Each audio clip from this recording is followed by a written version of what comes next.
So you just went to Martinique about a month ago or a few weeks ago? Yeah, a month ago. Okay. Have you traveled by yourself before? International travel? Yeah. No. Okay. That was the first time. Okay. So what made you want to do that for the first time? So I felt like I was coming into my own, so to speak. I was turning 30, which is a big milestone. So I wanted to do something to celebrate and kind of have time to like zen out by myself and find myself. So it was like a spiritual journey as well as just wanting, to get to some blue water because I'd never seen that before. Okay, you said you wanted to go and find yourself. So you feel like it's essential to travel by yourself to do that?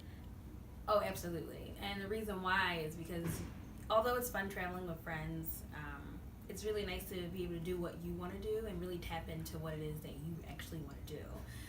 And your opinion not be swayed by your co-travelers. It's just all about you. So if you want to go sit at the beach at 7 a.m. and like read or, have your tea or coffee elsewhere, I mean, the point is you can do whatever you want, and that's the best part about traveling by yourself.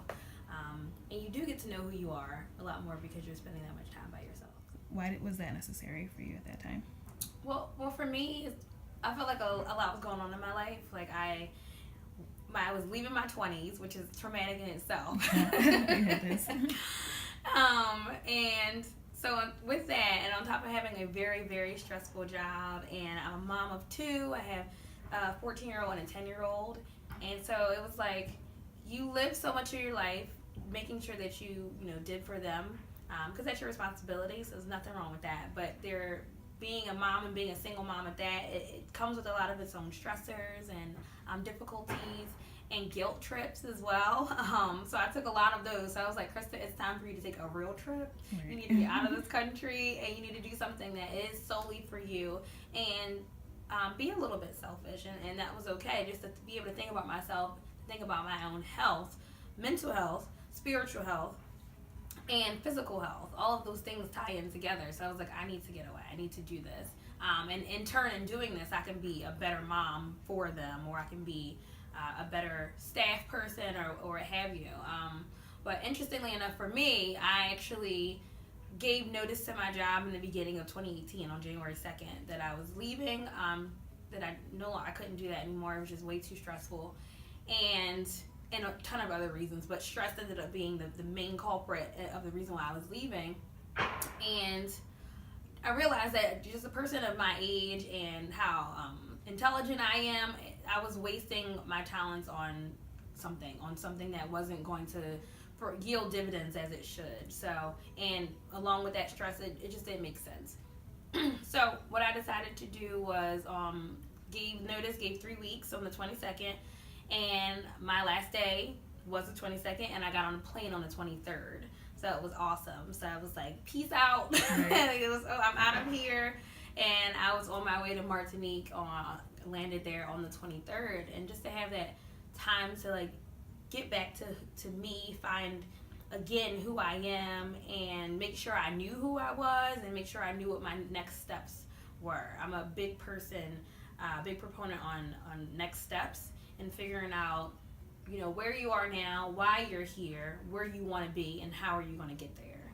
So that is what that trip meant to me. It gave me ideas, it gave me just inspiration and falling in love with me again.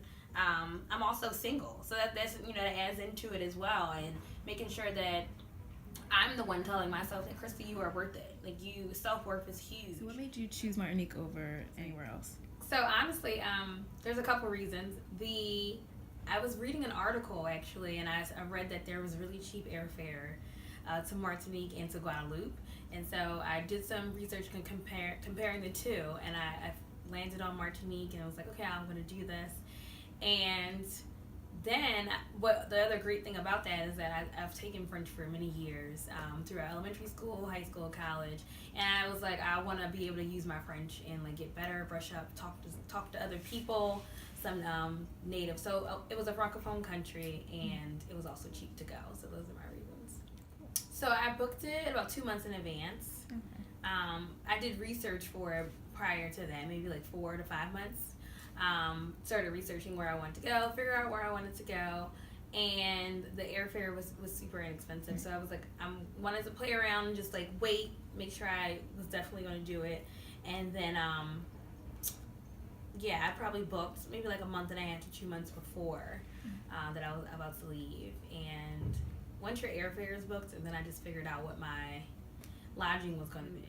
Did anyone try to sway you to not go by yourself? Oh, yeah. Yeah, plenty of people were like, why are you doing this by myself? Literally, my mother said that to me, like, the day before I was leaving. And I'm just like, at the end of the day, like, I want to do this alone. And this is it's purposeful for me, especially in hitting this milestone. And also just because I want to do what I want to do. And there's nothing wrong with that. Like, having that time to myself.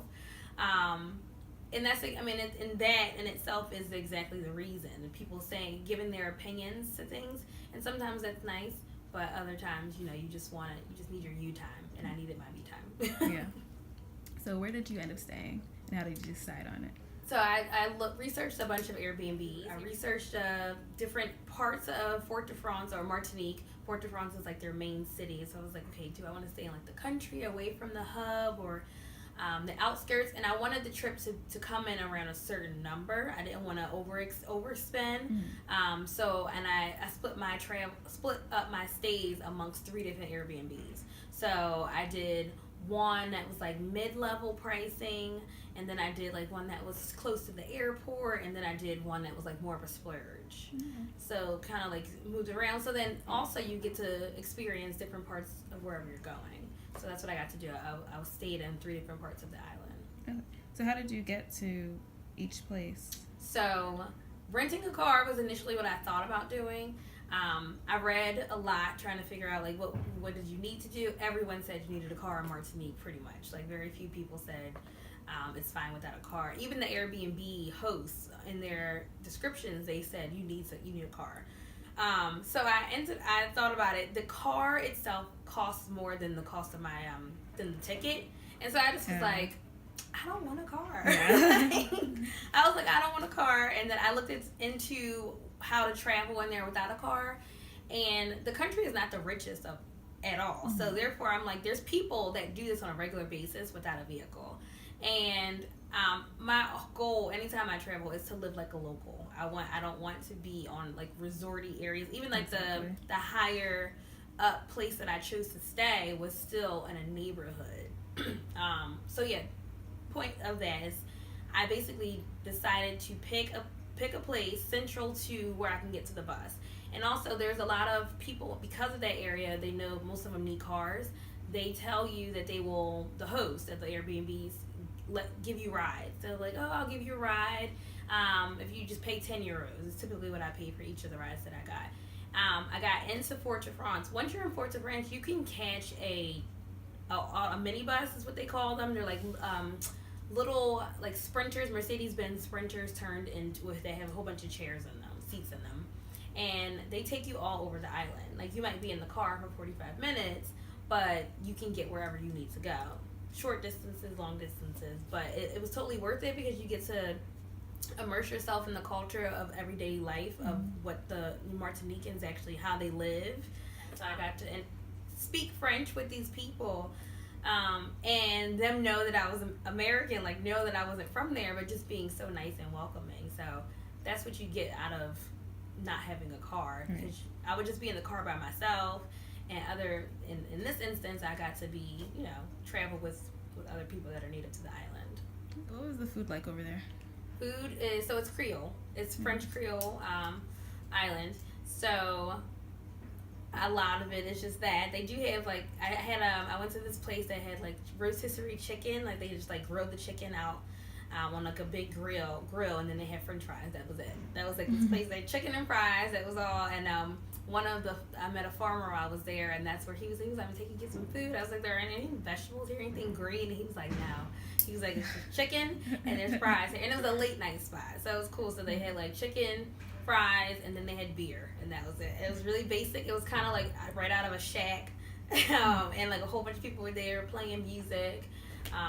So yeah, the food was good. And outside of that, where I first stayed, my first Airbnb, the food was impeccable because it was a couple, two men, and one was from France. He lived in Lyon, France, when he was as he grew up, and he moved to Martinique. And this other guy was Thai. He was Thai. He was from Thailand, and they met probably 3 years ago, and they got married, and they live in Martinique. And he's a chef. The Thai man actually is a chef. So he cooked me 5-star meals every single day. And all he asked for the meals were €10. So as soon as I got off the plane, I got picked up from the airport, and I had an amazing dinner when I got there. It was this Thai curry that was just like so good, made with chicken. And then the next day I had canard, which is duck, with like pumpkin that he from out of his garden that he grew. He made me tea from his garden, like no additives, all raw plants, and pretty much everything he made for me was nothing. Only thing that came from the store was just the meat itself. Everything else he grew on his own, and he made me this amazing coconut dessert. I watched him get the coconut out of his own tree. I watched him cut the husk off of it and like open it up. It was just great. I was mind blown, just huge, major culture shock. So it's great. Nice. Are there touristy things to do there? Oh yeah. So Swaziland is a part of the island that is nothing but tourist town. It's all touristy. Where I stayed was more on the black sand area of the island, which is close to the volcano, and that's not touristy area. People do go there because there's a volcano there and people like to see it. But the main tourist area is white sand beaches. The water is actually bluer there, and like all that. I went there for an evening only, so I spent most of my time doing the touristy things. But I did go there my last night right before I was leaving, just so I can say I went and experienced it. But it's absolutely gorgeous. I mean, that's where all the hotels are. Right. So yeah, it's very resorty. So you have best of both worlds. So my favorite thing that I did was I assisted with these organic farmers that I met. They were actually the owners of the place I stayed, the Airbnb I stayed in, and they were also organic farmers. So they have this whole like produce store, which was absolutely amazing to see on Friday. Every single Friday, they showed me how they pack boxes, like these huge boxes of produce. It has pumpkins in it. It has avocados, different types of fruit that I've never even seen, tropical fruits.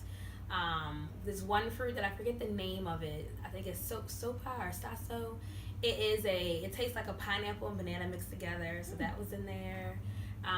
Lettuce, like all these things that they grow themselves, garlic, all types of stuff. And they sell this huge box of produce for €25, and people just come by droves every week to come get it. So I help them pack the boxes and like move it over to where like to set it up for sale and stuff like that. That was like my favorite part. I felt like I was like in on the bigger picture. I was like, I'm helping you run your business. And in turn, they were just like super nice people to me. Any like major difference in just I don't know, electricity and running water or anything like that? So running water, no, the same. The shower that I took, the one of the Airbnbs I stayed at, they had an outdoor shower.